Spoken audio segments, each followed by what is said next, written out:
The sun had just begun its slow climb over the horizon, casting pale gold across the glass windows of the airport. Inside the terminal, a quiet chill lingered, the kind that wraps itself around silence. Everything felt still, ordinary. But not everything was as it seemed. Near Gate 37, a man waited, alone, unbothered, nearly invisible. No entourage, no pressed suit, just a plain hoodie and a calm stare. To anyone passing by, he was just another African traveler. But those who truly knew would understand. This wasn't just any man. It was Ibrahim Traore, president of Burkina Faso. He chose to travel this way, not out of necessity, but philosophy. No flashing cameras, no thundering motorcade, just presence. That was his armor. That was his power.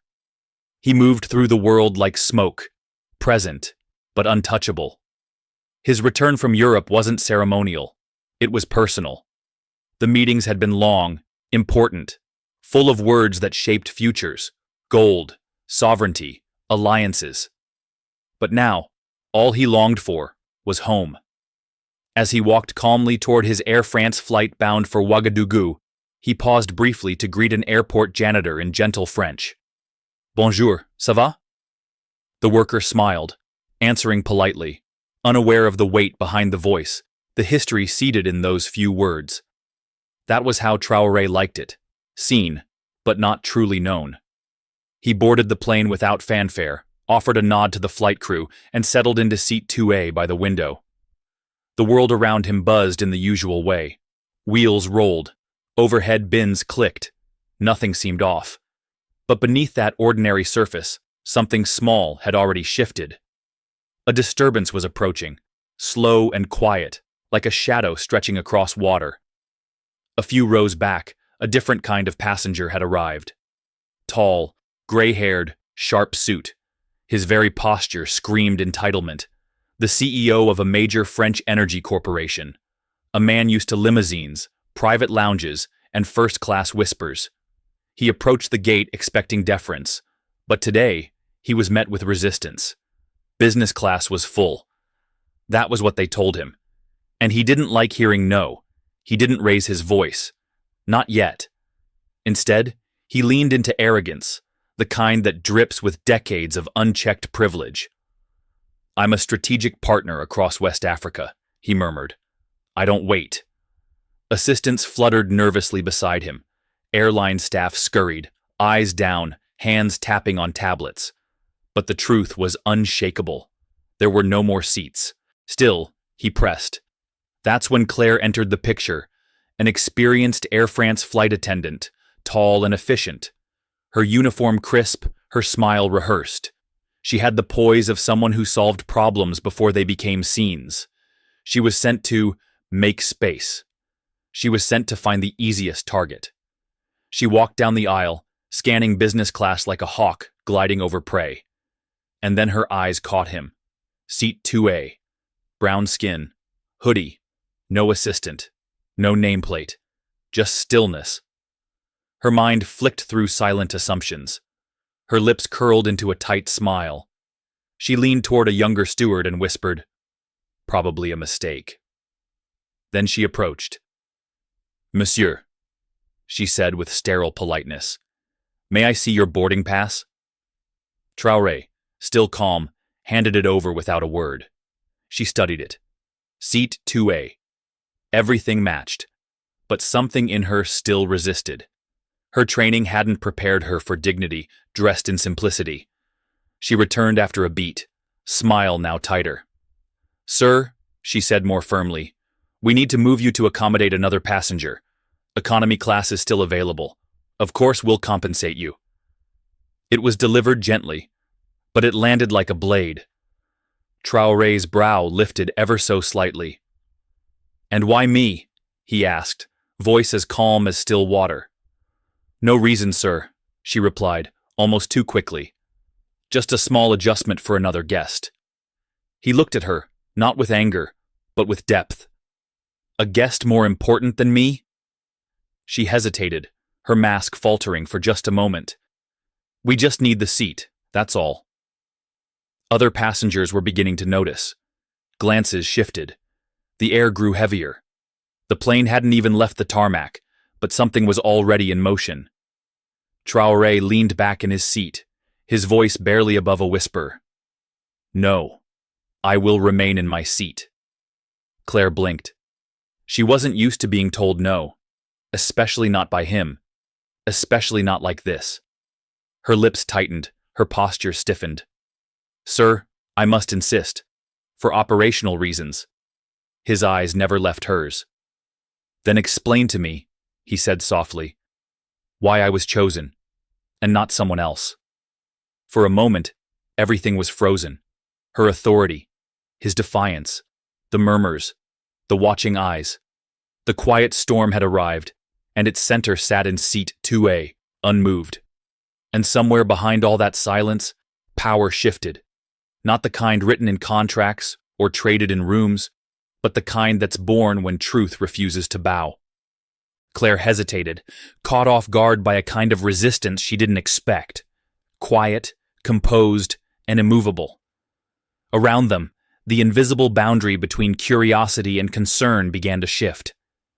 A man lowered his newspaper, revealing eyes now sharply focused. A woman's fingers froze above her keyboard. The soft hum of the cabin seemed to pause. Something was wrong. No one could name it, but everyone could feel it. And yet, silence prevailed. No one wanted to be the first to speak into the tension. Still at the gate, the CEO remained in a state of refined agitation, surrounded by trembling assistants and eager staff trying to solve his problem without offending his ego. They knew he wasn't used to being delayed. Every passing second increased the pressure. Claire returned from the cockpit, her steps brisk, her jaw tighter. She said nothing to Traoré this time. Instead, she moved down the aisle with the precision of someone executing a decision already made. But what she did next would betray her intent. She skipped over neatly dressed passengers with European features, bypassed those who clearly looked affluent, and instead began targeting others. Passengers who, like Ibrahim, wore darker skin and quiet dignity. The first was a well-dressed man with tired eyes, barely older than 30. She didn't ask. She demanded. "Sir, I'll need you to move to economy," she said, already reaching for his boarding pass. "Why me?" he asked, the confusion etched across his face. Claire offered no explanation. That was when the silence broke. Traoré stood, not angrily, not theatrically, but with purpose. The quiet authority in his voice carried further than any shout. "That's enough," he said. Claire stopped. Eyes turned. Something had changed. "You're making these choices based on appearance, not assignment," he said evenly. "That's not operational. That's discrimination." Claire's composure faltered. For the first time, her certainty wavered. "Sir, I must ask you to sit down," she said, trying to recapture control. "Please don't cause a scene." His gaze locked with hers. Cold met calm. "You've already caused it," he replied. For a split second, her breath hitched. There was something about his eyes, quiet fire, coiled power. But still, she didn't recognize him. To her, he was just another passenger acting above his station. She turned abruptly and stormed down the aisle, her whisper to a fellow attendant sharp and careless. "Ces gens-là, toujours en train de faire du bruit." The boarding drama finally seemed to resolve, at least for her, when the French CEO was ushered onto the plane. Claire's mood shifted instantly. She met him with grace, offering champagne before he even reached his seat. "We're fixing your seating, monsieur," she said, her voice sweetened like syrup poured over bitterness. Back in 2A, Traoré buckled his seatbelt. His fingers drummed rhythmically on the armrest, not in impatience, but like someone counting seconds. He didn't glance at the CEO who strutted past, nor at Claire, who now hovered like a maid over royalty. What needed to be said had already been said. And what hadn't been said? The world would hear it soon enough. The CEO settled into his seat with the entitlement of a man who believed the sky bent for his comfort. Claire fluffed his pillow, offered a second towel, laughed at his unfunny jokes. The divide was sharp. One man was being served, the other silently slighted. The aircraft lifted from French soil, slicing through clouds with the ease of metal and momentum. Inside, all appeared normal. Passengers shifted, screens flickered, conversations resumed. But something unseen moved in the cabin, an energy, a weight, something that refused to be left behind. Mid-flight, Claire returned to Traoré with the brittle politeness of someone masking guilt. "Can I offer you a drink, sir?" she asked, eyes darting anywhere but his. He didn't flinch. "Water," he said simply. She nodded and vanished like a servant relieved to be dismissed. Meanwhile, 2 rows away, the CEO reclined like a king dictating terms. "Burkina Faso is fortunate to have us," he said with a grin. "We're bringing stability to a wild land." Claire chuckled, nodding along. Neither of them realized the very man being insulted was seated just feet away, absorbing every word in silence. But not everyone was blind. A woman, middle-aged, dressed in the soft greens of a traveling nurse, leaned toward the woman next to her. "That man," she whispered, "that's President Ibrahim Traore. They're humiliating our president." The woman's eyes widened in shock, her mouth parting slightly, but she said nothing. The president didn't want attention, and no one dared shatter the silence he held so tightly. Time drifted. Passengers dozed under dimmed lights, engines hummed like lullabies. But Traoré remained still, eyes wide open, watching the night sky beyond his window like a man waiting for the earth to turn. Then the shift began. The cabin lights flickered back to life. The captain's voice, smooth and professional, rang out in both French and English, announcing their descent into Ouagadougou. Belts clicked, eyes blinked open. Conversations resumed. But something was different outside. Golden sunlight now spilled over the red Sahel soil. The city of Ouagadougou glimmered in the heat below, and at the far end of the runway, a strange sight unfolded. Black SUVs aligned like chess pieces, military trucks, and rows of uniformed guards formed a wall of quiet power. Inside, murmurs began. Why are there soldiers? Is something happening? Are we landing in a conflict zone? The CEO adjusted his collar smugly. Must be for me, he whispered to Claire. She laughed, already clutching her clipboard, planning to escort him personally through the terminal like a prince arriving at court. But before the plane even fully stopped, the air inside the cabin shifted again. Eyes turned to the aisle. A tall figure entered. Military uniform, black beret, boots that struck the floor like thunder. He didn't rush. He didn't speak. He moved with the confidence of someone who belonged everywhere. He scanned the cabin once, slowly, thoroughly, until his eyes locked on seat 2A. And everything stopped. He raised his hand in a crisp, precise salute, boots anchored firmly to the aircraft floor. Moura President, welcome home. The voice, heavy with respect, echoed through the cabin like a bell struck in a silent hall. In that instant, time collapsed. Conversations died mid-sentence. Breath caught in throats. The gentle hum of the engines seemed to vanish. All eyes snapped to seat 2A, where the man they had ignored, dismissed, even insulted, rose slowly to his feet. President Ibrahim Traore did not need to speak. He didn't raise his voice. He didn't need to prove anything. He stood, quiet as a storm just before it breaks, surrounded by the stunned silence of revelation. Claire's face turned pale. Her fingers trembled against the edge of her clipboard. Her mouth opened, then shut again. Her gaze darted helplessly between the officer and the man she had spent the entire flight quietly trying to move. She looked like someone waking from a dream, and realizing too late it had always been a nightmare of her own making. The French CEO, halfway out of his seat, froze. President? He stammered. His eyes flicked toward Ibrahim in disbelief. That man? He took a clumsy step back, like a servant caught in a lie before the king himself. But Traoré didn't scowl, didn't spit, didn't gloat. He gave a simple nod. It held no anger, no triumph, just quiet certainty, the kind that makes even powerful men shrink. Another officer stepped forward, his expression carved from granite. "We have instructions," he said coldly. His eyes didn't flinch as they moved from Claire to the CEO. "You two, come with us, now." Claire blinked rapidly, her lips curling into a nervous smile. "Wait. What? Me?" Her voice cracked beneath the weight of disbelief. "You are being detained for questioning," the officer replied without emotion. "You have publicly disrespected the head of state on national soil. That is a serious offense." Claire let out a breathless laugh, shaking her head, as if that would undo everything. No, this is a mistake. I was just following airline protocol." But her words dissolved like fog in heat. Traoré said nothing. He stepped off the aircraft into the arms of a nation. His people were waiting.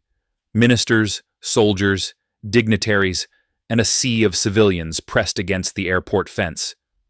Some cheered, others wept. Cameras flashed like lightning as the president of Burkina Faso descended the steps, not from power, but from principle. Back on the plane, Claire and the CEO were being escorted out, their hands bound. The same hands that once pointed and waved orders now hung limp and useless. Passengers watched in stunned silence as the scene unfolded. The arrogance that once clung to Claire's shoulders like perfume had vanished. The CEO, flushed and sweating, no longer looked like a mogul, but a man unraveling. And this was only the beginning. The tarmac shimmered under the brutal West African sun. The silence was thick, charged. All eyes followed the two as they were ushered into separate black SUVs, surrounded by elite presidential guards. No words were offered, not by the officers, not by the watching ministers. The silence was louder than any reprimand. It spoke of dignity reclaimed, of justice sharpened. Inside the terminal, Ibrahim Traore stood at a modest podium surrounded by local press. No rage, no vengeance, only truth. "In Burkina Faso," he said calmly, "we do not judge a man by the color of his skin or the simplicity of his clothes. We do not bow to money or cling to the habits of a colonial past. We respect dignity, humanity, and our people. That is the new Africa." The clip hit the internet within minutes. It was fire. Videos leaked, clips of the arrest, of soldiers saluting Traoré, of the CEO being led away like a schoolboy caught cheating. Youth across the continent celebrated. In Lagos, in Nairobi, in Dakar, cheers erupted in streets and online. At the Ministry of Justice, the charges were formalized: public insult to a head of state, racial discrimination, abuse of influence, and attempted intimidation. The French embassy scrambled. Diplomats called. Statements were drafted. But Burkina Faso stood firm. "This is not a colony," came the official response. "This is a sovereign nation. They will face justice like anyone else." Air France issued a rushed statement, a clumsy, shallow apology filled with legal language and corporate regret. But it didn't heal the wound. In fact, it deepened it. Boycotts erupted across the continent. Travelers canceled flights. African governments issued demands. Claire, now held in a modest detention center outside Ouagadougou, broke during questioning. Tears streamed down her face. "I didn't know," she sobbed. "I didn't know who he was." The investigator looked at her like someone staring into a fogged mirror. "You didn't need to know who he was," he said coldly. "You just needed to treat him like a human being." As for the CEO, his legal team tried every trick: bribes, threats, diplomatic pressure. Nothing worked. The court's ruling was thunderous. No immunity, no exceptions. Justice will be blind and equal. Ibrahim Traore never gloated. He never tweeted a single word. He simply returned to work, building roads, investing in schools, fortifying the army, and defending the dignity of his nation. But that moment, on that plane, became legend. A quiet man in a hoodie, a flight attendant with a smile that soured, a CEO drowning in entitlement, and a landing that split history wide open.